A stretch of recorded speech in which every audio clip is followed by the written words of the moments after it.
Welcome to the grim, lawless 23rd century, following the fall of U.S. Gov and mass depopulation of major cities at the hands of the multi-trillionaire de Huberton family.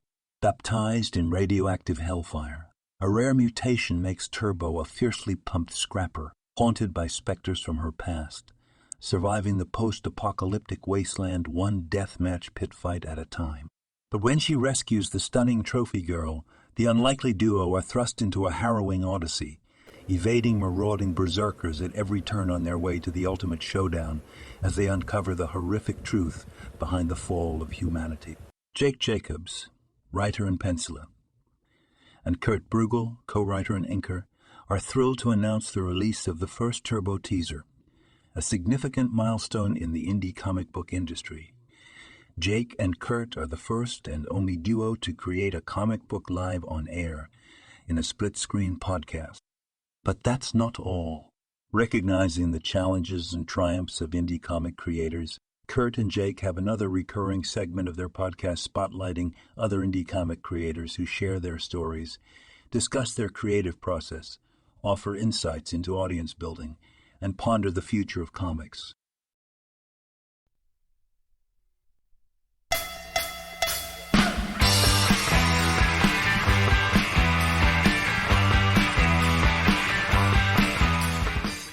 Hey, did you see the edited version of the intro video? No, I haven't seen it since the first version you showed me. Yeah, that little segment that we cut out, it works. I think it works nice. So you just need to take it. It'll definitely be in this video too. So, okay. So we've got that, and it's doing the right SEO by us.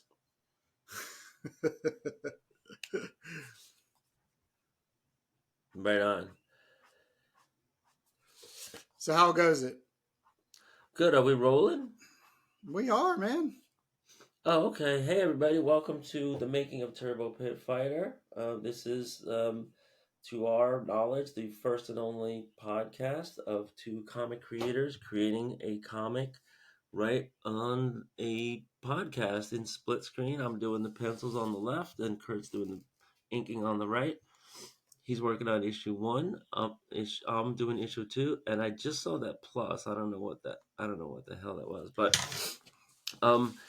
yeah, Kurt, I just did the Poughkeepsie Comic Con. It's called the MID-HUDSON Comic Con, and it was. I went on the Saturday. I think I went on the Sunday last year, but it was the Saturday, so it was pretty packed, I gotta say. And I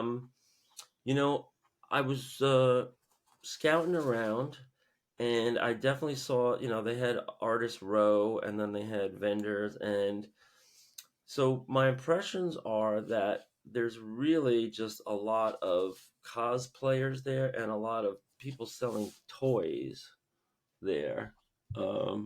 Here's my video, and it was very well attended by young and old, and there was a lot of people dressing up. They had a big stage up in the front where the cosplay. I think they had different rounds of. I'll play it one more time in case I was a little shaky.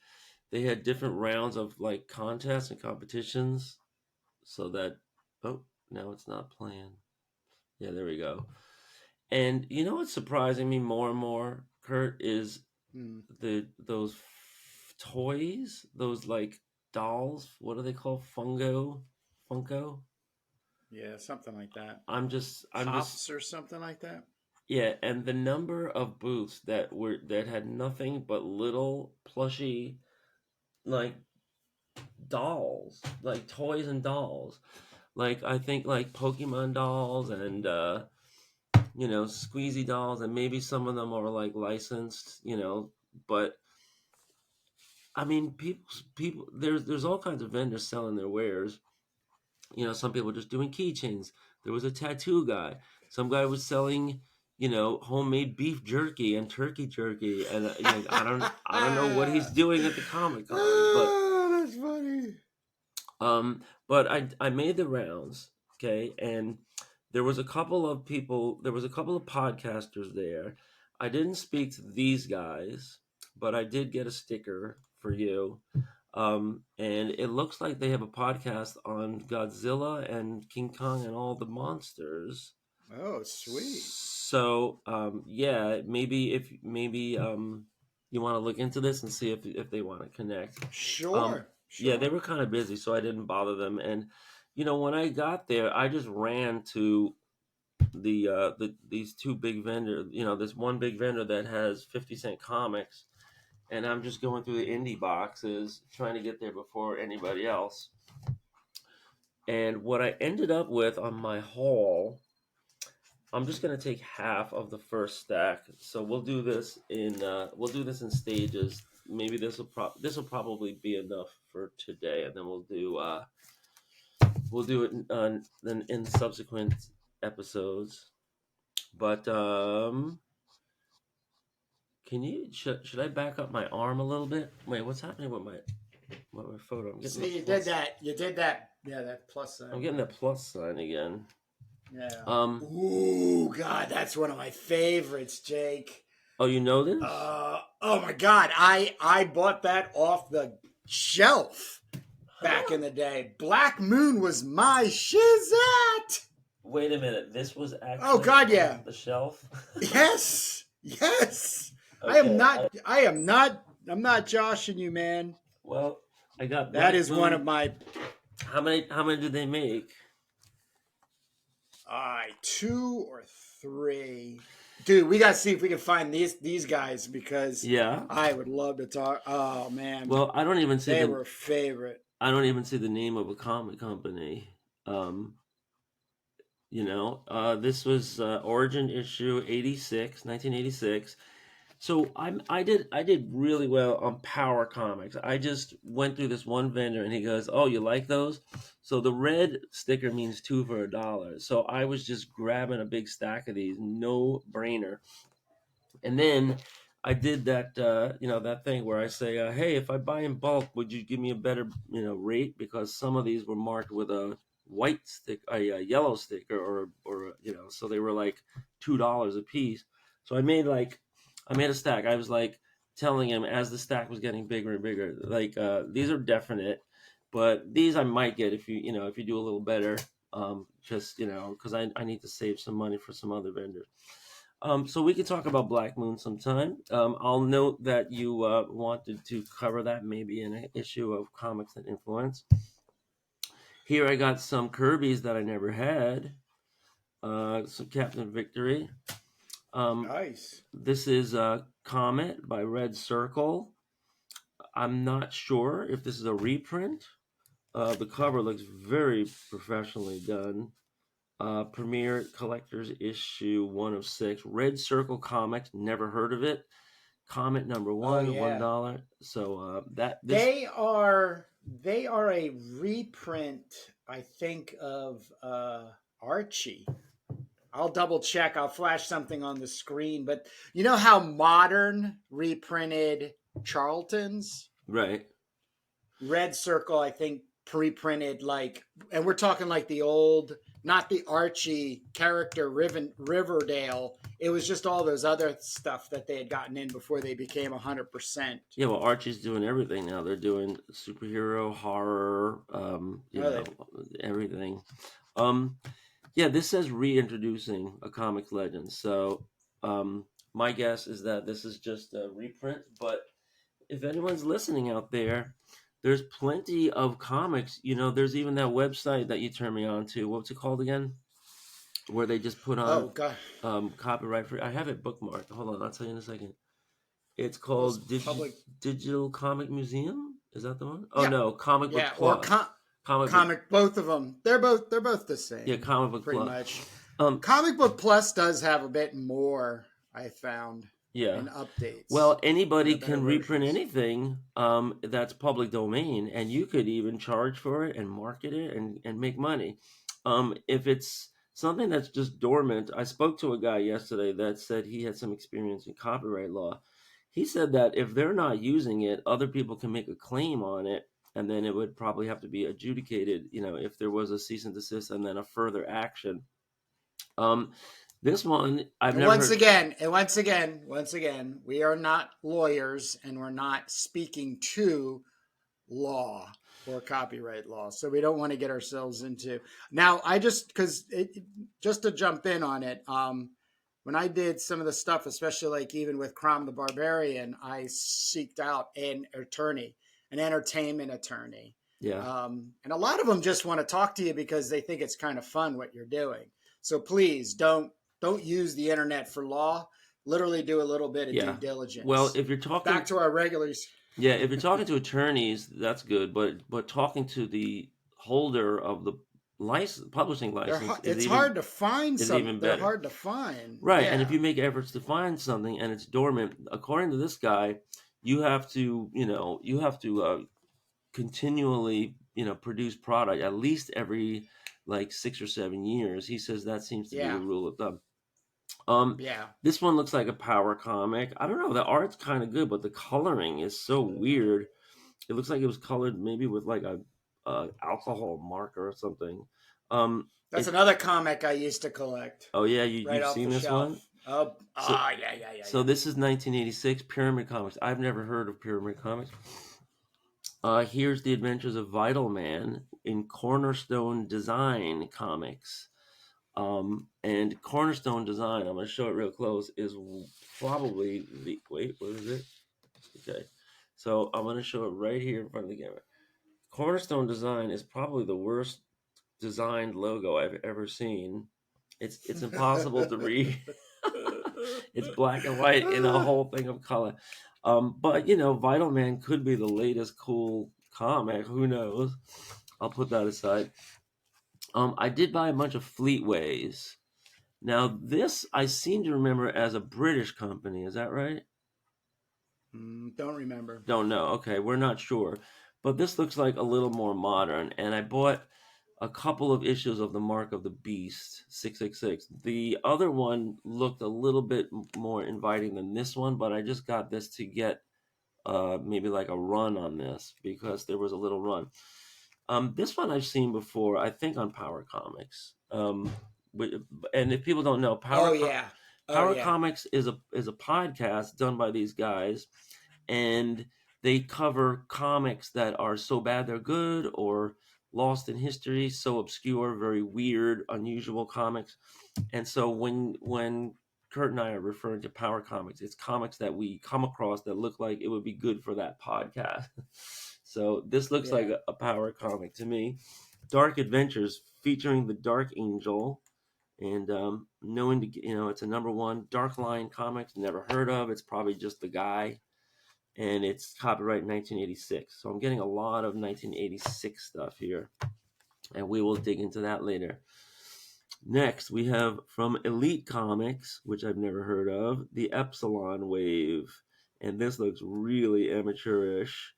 I don't know. This is like I like that cover. I like that a lot. Yeah, I don't know what this. Oh, I see. This is somebody like hugging an egg, and they said, "Oh, let me do this all in knockout," and then you pretty much lose every single line. So, a couple of amateur mistakes here. Some of the anatomy is a little off, but this, folks, is a power comic that we could probably dig into. So I'm going to keep all these power comics in a separate pile. Speaking of dormant characters, this is Miss Fury, and they're crediting the creator, the first female comic book creator, Tarpe Mills, who didn't reveal her gender back in the day. She went by a different name. Adventure Comics I have heard of. I want to say this is probably late 80s. This is Malibu, which is the group is Adventure Comics, Aircell, Eternity, and Platinum Editions. So this could be reprints of the original Miss Fury. So that is going to be exciting to dig into. Guess what I saw for $1? What? Flair. Oh, wow, Flair. They had a bunch of ACs. Femforce and Flair. I ended up paying less than $1 because I kind of haggled the guy. This was on my maybe stack, and he gave me a break. maybe like 20% off. But this is just continuing on my collection of flares. This is Flares Volume 1, I believe, from Hero Graphics. And I also picked up this one, which is somewhere in the stack. I haven't seen that one yet. Here's Femforce featuring Night Vale. And I just pick these up whenever I can. These stories are not the greatest, but it's real cheesecake comics, and they hold their value. So I could probably auction this off for more than $1. And I didn't even pay $1. And Are you what not all of these? Is that what you were thinking? Yeah, I'm gonna whatnot everything that's not in my permanent collection. And so, these might be in my permanent collection for a while. I'm definitely gonna whatnot some doubles I have on the AC comics. But in the meantime, I would recommend buying these if you see them for $1. This guy Bill Black, who we've spoken about on previous episodes, if you look at our title graphics, he's not gonna be around for that much longer. He's been doing this more than 30 years, and he's somehow survived in some kind of company. And when he's not doing this anymore, there's not going to be anything like it. So he's still putting stuff out, but it's like, he's hiring artists, and you just don't know how long it's going to last. He has somebody, Michael Hakey and his wife are running the company now. They're going to take over. Have been for right. Yeah, no, they already have. We'll see. Sometimes it goes downhill. Sometimes it's revitalized. I love this name, Bad Axe. Adventure Comics turns out is a subdivision of Malibu, right? As I just mentioned, and this is done in 1989 by a guy named Faust with an O, and they're plugging Men in Black on the back cover on Air Sale coming in 1990, which ended up being, of course, a big Hollywood movie. Can't wait to look at this. I'm not too hopeful for the interiors. Yeah. Here's Serious Comics, which I've never heard of. Black Shard, and this is 1986. And I thought you might like this. This looks like that guy that you like. Is this the guy? It says Bryant Johnson and Quinones. But didn't you spotlight this artist? Are you talking about Rich McCullum? I don't know. Is this Rich McCullum here? Oh, is his name written? Has he signed it at the bottom? No, no. Here, real small, it says Bryant Johnson Quinones, but this could just be a cover by him. We will have to dig in. Man, maybe we'll have to teasing us, bro. We might have to do a special edition on Power Comics, and we might have to do like a lightning round. So this is called ABC. It's like something bacterial chemical warriors, and I got them because they're chrome robots. And I have an interest in chrome robots. You see how they're shiny? I am going to have a character called Chromita. And that's going to be a play on Chrome and Romita. But I want to study how all these artists do chrome robots. And so I picked up a run of these ABC. It's like Atomic Bacterial Chemical Warriors. They were put out by Fleetway, which I think might be British, but I'm not sure. And I'm going to, this is going to be more research needed. We're getting down to the end of this stack for this week, and then we'll do some more later because I definitely want to start drawing. Tomorrow's Syndicate was put out by Image, and this was about maybe 15 years ago when they were doing, or maybe 20 years ago, when they were doing these kind of like takeoffs on old comics. And they were doing like Splitting Image with Don Simpson, and this was supposed to be a takeoff on early Marvels and DCs and stuff. So I picked this up. This was $2, but I think he gave it to me for $1. I wouldn't have bought it if I would have known. Moving on. Fantasy General Comics, which is like a head scratcher. It has Alpha Track, and I have no idea what this is, but there's definitely a lot of stars and the space cover.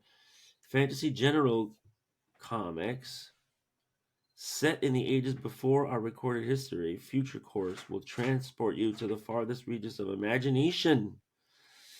Right. So this is another thing where there was a future before there was a past. I don't know if these is mushroom clouds here or no, those are like mountains or something. So we'll have to dig into this. This is definitely a power comic, number 1, and I can't see the logo. But moving on, Alpha Omega Collection, a new range of heroes from and in Britain. First issue, and this is super amateurish. This is like you almost imagine you're gonna see lined paper, right? And this is, yeah, I don't know. This is gonna be awful when you look inside, but in a good way. So be on the lookout for our next, installment of Power Comics. And here's the other one of Mark of the Beast. I got this because it was a strong female. Even though it's like Frankenstein, it looks like she's got some muscles. And so, I just grabbed those, especially when the price is right. Looks like kind of like a painted cover. So I have Mark of the Beast number 6. Number 5. And I don't know what number this one is. Maybe this is number 666 or something. I don't know. Oh, yeah, number 666. And then there's a number 14. So that's it for today. Let's move on back to what we really do. And really did. and yeah, these just go on and on. But I also got some cool other comics mixed in too, as I am wont to do. So yeah, that was my haul. That was part of my haul. That's part 1. Here, jumping back into the world of drawing, I have Turbo number 2, Turbo Pit Fighter number 2, page 16, which I'm all but finished. I was working on the splash panel where Turbo's retracing her steps, and I just want to make this like a little more bombed out. I just have it in blue line pencil, so you can't really see too much, but I left a lot of room here for dialogue, and I decided what it's going to say. Trudging back to the orphanage, the checkpoint was obliterated, nothing but wreckage and corpses. Weapons had been scavenged already. I did find a pair of spiked gloves, but they were too big for my hands. And then here, I just have a blank word box for some words. And this is the thing where we make the box first and then we do the words later. And then down here as well, guilty as charged. I mean, I have plenty to say. It's just I want to reserve it because I might come back to this. My notes are kind of incomplete. The weapons have been scavenged. I did that. She retraced her steps. Did that. Why would they be trading peas for more peas? This might be a thought balloon. If she says the package is on the heavy side, probably means radioactive shielding. I could still hear Ember screaming, "Turbo, come back." So what is Turbo going to be saying here? Well, we have space now. And, maybe I want to allude to what's going to happen on the next page. So I'm leaving it blank for now, but I definitely have room. And I just want to draw debris and wreckage and, severed hands and stuff like that. And, bodies everywhere. I have like an overturned car here. And I might make like some of these barrels and building materials and stuff.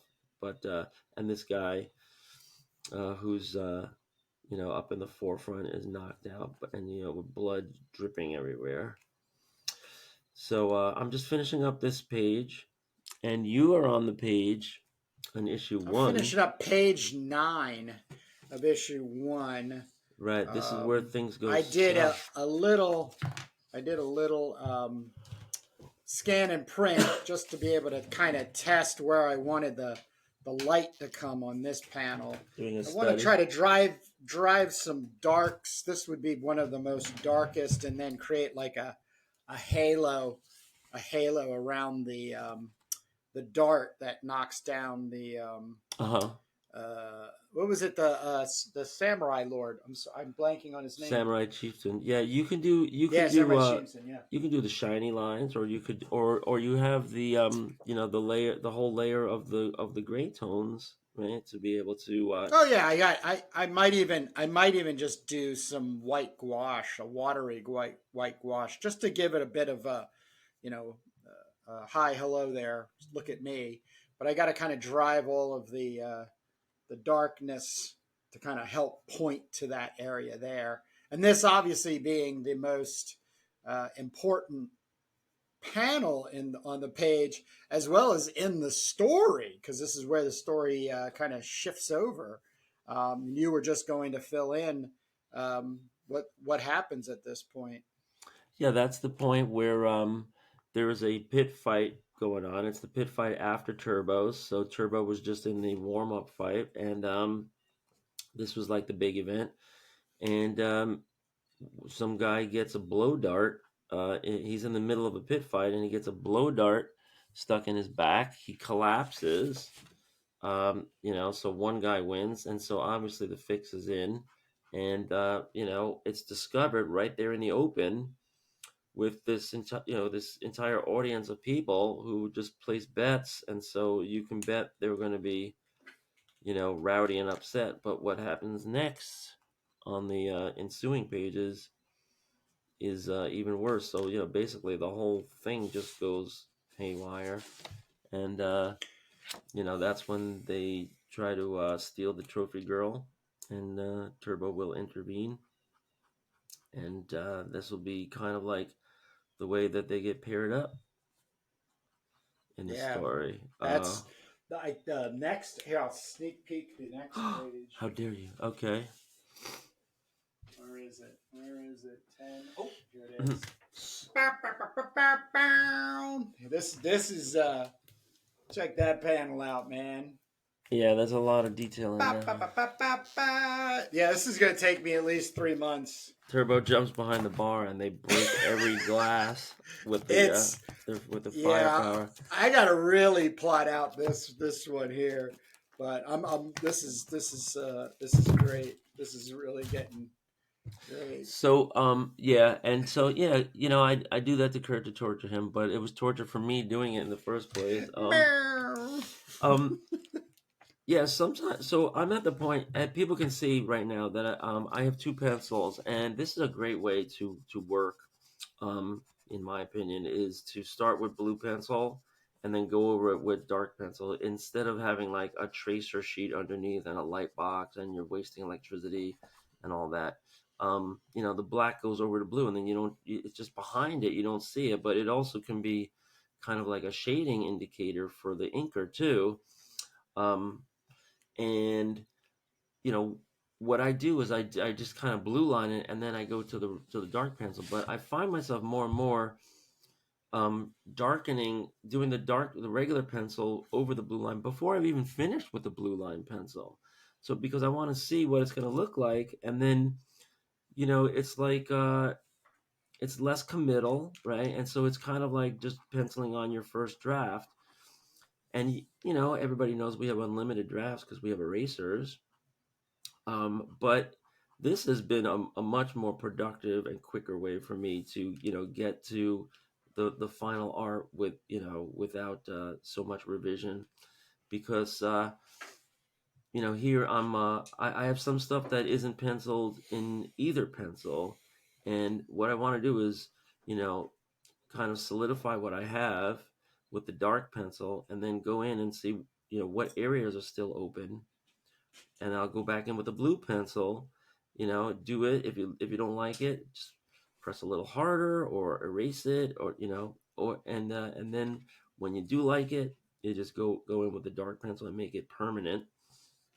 Of course, these will just be permanent pencils, and then they're going to go onto the inker. So there's going to be a whole other, level of not just revision but interpretation, of mark making. So this is like kind of my evolving process, because I would just do the whole thing in blue pencil before, and then come in with a black pencil, and I realized you can be a lot more flexible and kind of interchange blue and black as you go.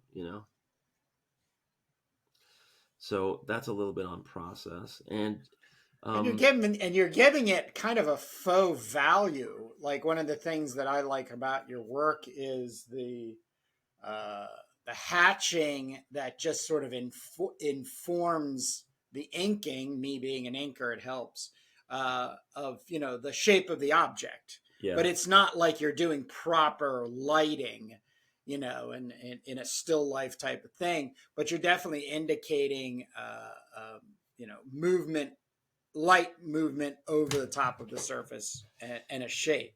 Yeah, if I could show what I do with my students, I have this project I'm doing with my students called White Malady, and it was intended to be like a takeoff on Commandy, but it kind of like went into its own direction.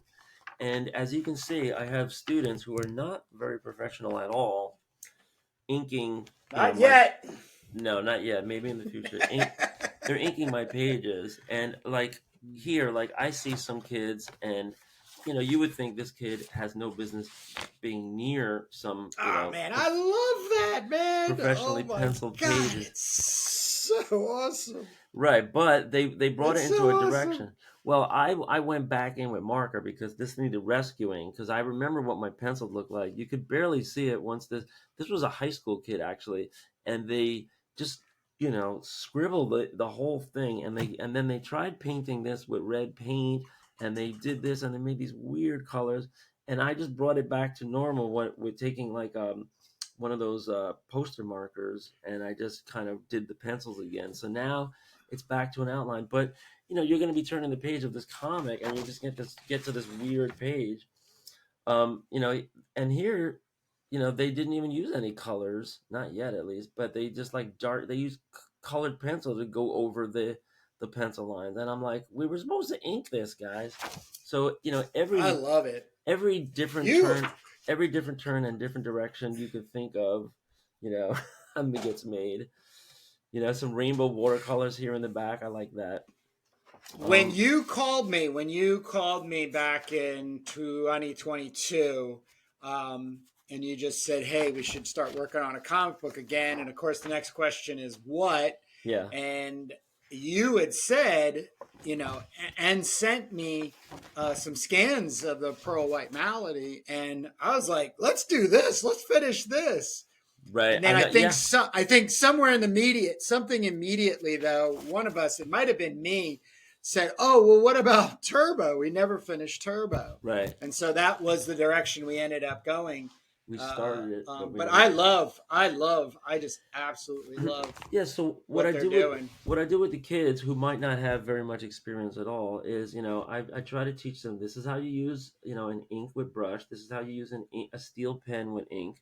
And, you go over the dark lines first, and then, we're going to switch off, and all these shading lines we will do with other medium. And so that could be colored pencil, or it could be the high-tech C, which I have. And, the whole style of this comic is to use the high-tech C's, right?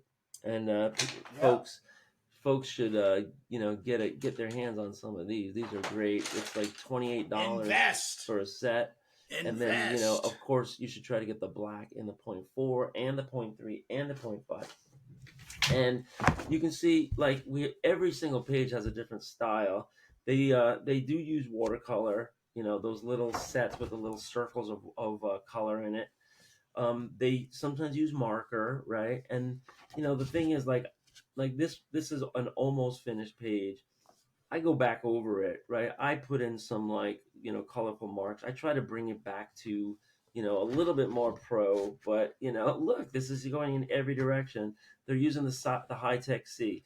They're I tell them, separate your lines, don't scribble scrabble. So they do that, but it still has a weird style because every kid is different. So this is going to be a great project. This is chapter 4, and we have. You guys are back on it this year? We're doing some again. Yeah, these are brand new. Oh, great! These are brand new pencils, and I got an intern. I have this one page here. This was done by a high school intern who, because I have middle school kids, but I have a couple of high school interns, and look, she did this page, and she took forever. on it, and I'm like, wow, you're really Oh good. Do you want to do wow! something for money? What's the coloring? What She's is that using like? she's using alcohol markers, and Oh wow! she did use some pen and ink.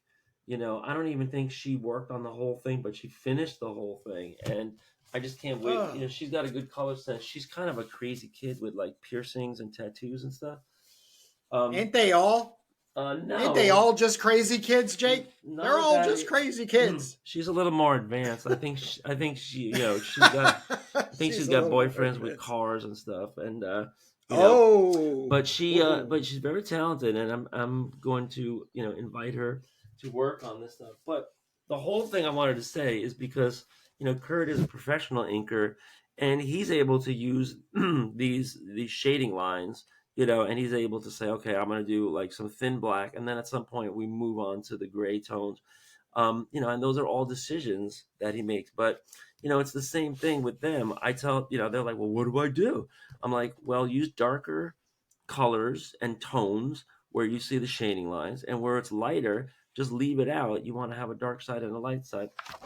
I tell them it's just like Star Wars. You want a dark side and a light side to every hand, every face, every arm, every leg, every beam of wood. Everything should have like a dark side and a light side. And I provide the pencils. So this is what it looks like when I go back over it with the high-tech C. They're using the dark blue and the light blue together, and then maybe like some green, and then here they just color the whole thing in. I mean, when you turn your back, things happen, and we have this is gonna be a fun project to print up, because once we have those finished comics in hand, it's gonna be fun. Before we run out of time, Kurt, I wanted to. This is where I make Kurt crazy.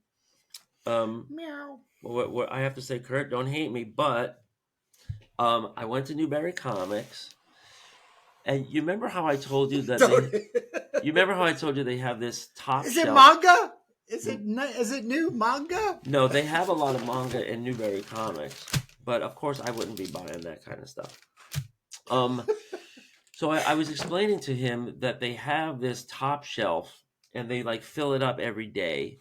And then the bottom shelf is all the stuff, like all the regular comics. The top shelf is all limited edition variant covers and comic store only stuff. So, and I went on the top shelf because I went in like on a Thursday, and the stuff, like they keep saying like the stuff it just gets picked and that there's nothing left. But when I went there was plenty of stuff left. So they hadn't really sold out on all the top shelf stuff. There was still some stuff left. So I can see what kind of stuff was up there. And it was all variant covers and stuff. And Kurt, I am going to be emailing you a photo that I would like you to show that goes with Insert. Yes, insert here. But check out this. I'll just give you the low res preview for now. Check this out. So, as you can see on the left, there is Batman and Robin #1, right? A new series that's being launched. And then on the right, it's the variant cover for the same thing, Batman and Robin #1. But all it is some kind of female character sticking out her boobs, right? So, if there was ever any doubt that DC is in the market for this, sexy cheesecake, customer, Pornography. right? Well, it's not quite pornography, but so I look in the comic. I actually bought a copy, but I'll explain that later. But I look in the comic, and this character is hardly nowhere to be found. She appears once briefly on page 3, and teasing. You might wonder, why is she on the cover rather than Batman and Robin? So I'm gonna send you this graphic right now, and I hope that you can show it, high res, and maybe clean it up a little. But here's the copy that I bought of Batman and Robin #1. You ready? So there's this light cover, and then you get to this sketch cover. Right, it's a sketch cover, and then the sketch cover is not in addition to the regular cover. It's just instead of. So This Yeah. is for comic book artists to Yeah. draw on, and then what they Yeah. do is they try to sell it for more money. And I've just Yeah, I've bought. done it. You've done I right. just actually So, when I've cleaned out the basement, I found like 5 or 6 blank ones and that I still have yet to do. there's also a blank back cover, so you could make it a wraparound, Yeah. or you could make it another design. I paid $6 for this, and after I draw on it, you can charge whatever depending how it comes out, but you only have one chance because if you screw it up, then you're stuck with this comic here. But I bought that, and I know you're going to be mad, but I also bought this. And this was a Daredevil #1 that came out. But if you look closely, it says it's actually Daredevil number 662. So the question Confusing. is, why? Oh, and this does have the actual cover inside, which is nice because if you screw up the outer cover, all you got to do is remove it, and it goes back to being a regular comic. So Kurt, can you explain to me? And I know you're going to go on a rant, but why are all these every single comic on the rack is #1?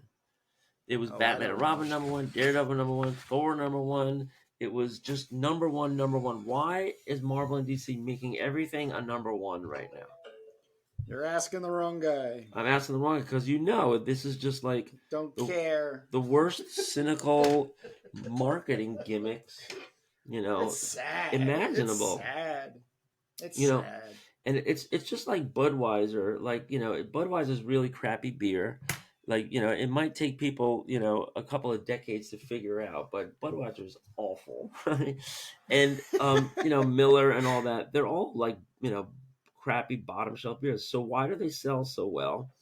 A marketing analyst explains it's because they keep doing gimmicky cans and bottles, and they keep having different things, and that has been sustaining them for a good 7, 8, 10 years. You know, just to do these kind of gimmicks, and then sometimes it's giveaways and commercial campaigns, ad campaigns, but there's no quality there, right? And with Marvel and DC, it's also they're just like screaming for attention, acting as if you buy this comic, it's going to be worth so much money later. It's a #1, right? But it's actually 662, right? So it's a fake #1, and there's no guarantee that this goes up one dime. You might find this in the dollar bin or the 50-cent bin, in a couple of years. Who knows? And it's we've talked about this before, and the one thing they just haven't, well, it's saturation of market. I mean, you even allude to it that you just want to overload the market with your comics and your ideas, and just bring all of this, all these ideas, get them out there and keep moving and stuff. But you know it's the same thing that's happening to us when we're um, end of the day and you want to sit down and watch some TV. Well, there's just too many choices. Right. Like it's just too many choices. And when there's too many choices, you end up making no choice. So it's such a shame that we're not migrating into something where, like manga in Japan, you get a big phone book every month, and Right. it just has all of the black and white versions of it, and so you can sit there and just read everything you want to, if not everything, and then Skip what you don't like. yeah, but then you could also pick up down the road the artist version or the director's cut version or something. So then they can but they're adding no value to the comics or the characters, and it's not even sad anymore. It's just it's why I don't give a flying Yeah. fiddle about it. I just don't. Yeah. Well, it is a big business, and the thing about Marvel, and DC, in about maybe like I say like maybe 10 years or 8 years ago, what they started doing is they started reaching out to indie creators and giving them Marvel characters to work on. I mean, there's even some X-Men pages that were done by Milo Manara, Yeah. right? Who was like Well, he did that. He did that Spider Woman cover years back, and it got him in trouble. He didn't get two shits about right, and he didn't care because all the this was a guy that was crybaby. working in the adult Oh, only markets. He's a European guy. well, it's European. European and American are not eye to eye when it comes to entertainment and art. They're just not. And they he does erotica absolutely perfectly. He is one of the best because he doesn't show things actually happening. He puts it all within The mind. the story context, and yeah, it's But just yeah, and so in years past, Marvel would never touch somebody like that, and but it's not just him, like it's everybody with all these different styles, slashing style, cartoony styles. I mean, at some point I was like, Jesus, they'll put out anything because they were trying to attract the following of the individual artists, and they were also trying to attract the typical indie comic buyer, to say, hey, we're not so stiff about our house style anymore, like we'll entertain any style. And you do see some very interesting like takes on color, and some very interesting takes on the cartooniness, now mixed in with everything else. But it was just this like attempt for Marvel to just reinvent their, to try to, reinvigorate sales, but also reinvent, their aesthetic, because you have to either, keep changing, or your sales are going to be flat, or they're going to, crater. And, that just keeps happening.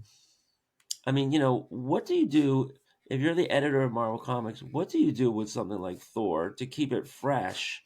Well, we had Thor die. We had Thor turn into a woman. We had Thor, you kill off, some other character. They've done it all. So, how do you keep these things going? I mean, maybe the question is, should we just let them go dormant for a while and then bring them back, right? they can't. They can't. Right, and That's their problem. Their problem, and it goes back to the beginning of what we were just talking about at the beginning of the show with the copyright is I think it's 28 years. Once again, don't quote me because I'm not an attorney, but it's you have to in order to hold the copyright on something, you have to be using it. if it's old, if It's it's old, another if it's old, if you like, well, we're yeah, talking I about mean, stuff but I like think by government standards and copyright, which is changing, I don't want to say often, but does have changes amended to it. Um, but it's to keep people from just now. Estates can fight. If an estate is run by an attorney and they have funding within the trust, they can fight and say, oh no, you can't do this and that. But for the most part, you're just dealing with content that wants to be or not want to be absorbed. well, And so it depends. Like sometimes you have a big company like Harvey, and they just have they just acquired all of this other IP, that was out there. So they ended up with like Richie Rich, Casper, Hot Stuff, all that stuff. It's all dormant. There's nothing happening. They came out with a Richie Rich movie like 20 years ago. Um, and they're probably looking for somebody, to come and just put something out so that they can say that they're not dormant anymore, and they'll even lower their standards sometimes to license something so that they don't have to do it. But it depends on the management of the company, and how many of these companies just end up like, here's an example: Blue Beetle. right? Blue Beetle is the latest Hollywood movie, being put out by DC. But Blue Beetle was IP that was just kicking around from company to company to company, and it was Atlas, it was Charlton, it was DC, it was, every indie comic in between.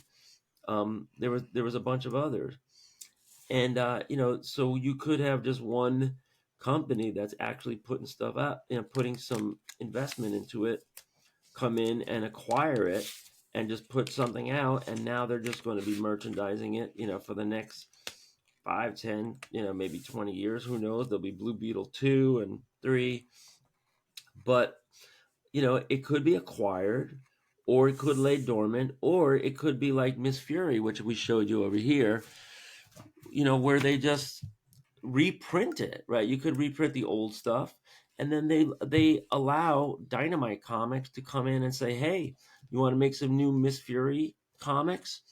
And they're like, "Well, okay, well, let's just put it in a team." A lot of times they just put these characters in a team. This way they can get like 4 or 5 of them, kind of like rejuvenate their licensing, and so that they're no longer inactive, and put them in a team. So there's lots of great opportunities if you're a decent comic book maker to just work on some of these dormant characters, and you might find the company's a lot more receptive than you think, depending how dormant the characters actually are. And who else is And interested? who wants to see it? Yeah, because if they don't do this, they're all going to expire. So you can look at characters that were made in the 1920s now, and The Great Gatsby is public domain. Winnie the Pooh, all these things went into public domain. Just they just timed out, right? It's like 100 years, and then you look what's coming up. Well, Mickey Mouse was 1929, I think, or 26 or 29. Superman was 1938. So in 2038, you mean to tell me Superman is going to become public domain, and then Batman a year later? Well, we've spoken about this. Like, they're DC, Warner Brothers, Time Warner, whatever. They're all going to lobby to get the law changed, because how can Superman become public domain and they lose the rights? So they're going to try and try and try, but are they going to win? We're going Yeah, to but be they coming. still control. They still own and control their own content, though. Right, and they're obviously going to keep creating it, but it's going to be like Frankenstein. Anybody can do a Frankenstein. Anybody can do Dracula. And that's what public domain means. Anybody can do Sleeping Beauty, and that is why, if you study like Disney, all of their characters are public domain, because they didn't want to pay anybody. Right? They did Sleeping Beauty, they did Cinderella, they did Jack and the Bean. They do everything, the public domain, and then they have some original stuff later on. But Pinocchio, it's all just public domain, public domain. So there's a lesson Right. in there, and it isn't a bad thing. It's a good thing for creators, and if you're just patient enough, you'll be able to make your own Batman comics at in about 15 years. So Right. maybe you want to start working on them now. Right. All right, Jake, we are over the 45-minute mark. We'd like to keep these bite Bite sized so people size. can get back out there to read those comics that they love and need to explore, or make them if that's what Yep. they so choose to I do. got Do through you my have run. anything on the outs? Yeah, I got through my rundown. The only thing I want to tease for next episode is there's something about Bill Willingham I have to tell you about, Kurt. So be on the Oh, lookout all for that. right. All All right, right. guys. We are getting them into people's hands. Thank you for the support if you are giving it to us. And we also have the Indie Comic Exchange, where links can be found in the description, where you send us a copy of your comic and we will send you a copy of the Turbo Teaser. And then we'll look to set up a time with 2 of us, or 3 of us, 4 of us, however many people it is making comics there. All right, everybody, we're going to jump out. I'll see you. Bye-bye.